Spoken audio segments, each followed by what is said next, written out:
വെളിപ്പാട് പുസ്തകം 21 അധ്യായം 9 മുതൽ 16 വരെയുള്ള വാക്യങ്ങൾ. അന്ത്യബാധ 7 നിറഞ്ഞ 7 കലശമുണ്ടായിരുന്ന 7 ദൂതന്മാരിൽ ഒരുത്തൻ വന്ന് എന്നോട്, വരിക, കുഞ്ഞാടിന്റെ കാന്തയായ മണവാട്ടിയെ കാണിച്ചു തരാം എന്ന് പറഞ്ഞു. അവൻ എന്നെ ആത്മവിവശതയിൽ ഉയർന്നൊരു വൻമലയിൽ കൊണ്ടുപോയി യെരുശലേം എന്ന വിശുദ്ധ നഗരം സ്വർഗത്തിൽ നിന്ന് ദൈവസന്നിധിയിൽ തന്നെ ദൈവ തേജസ്സുള്ളതായി ഇറങ്ങുന്നത് കാണിച്ചു തന്നു. അതിന്റെ ജ്യോതിസ് ഏറ്റവും വിലയേറിയ രത്നത്തിന് തുല്യമായി സ്ഫടിക സ്വച്ഛതയുള്ള സൂര്യകാന്തം പോലെ ആയിരുന്നു. അതിന് പൊക്കമുള്ള വൻമതിലും 12 ഗോപുരവും ഗോപുരങ്ങളിൽ 12 ദൂതന്മാരുമുണ്ട്. ഇസ്രായേൽ മക്കളുടെ 12 ഗോത്രങ്ങളുടെയും പേർ കൊത്തിയിട്ടുമുണ്ട്.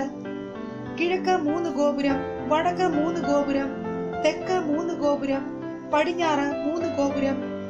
നഗരത്തിന്റെ മതിലിന് 12 അടിസ്ഥാനവും അതിൽ കുഞ്ഞാടിന്റെ 12 അപ്പോസ്തലന്മാരുടെ 12 പേരുമുണ്ട്.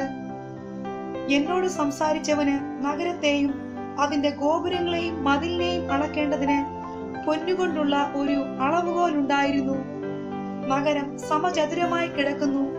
അതിന്റെ വീതിയും നീളവും സമം. അളവുകോൽ കൊണ്ട് അവൻ നഗരത്തെ അളന്നു. 1200 നാഴിക കണ്ടു.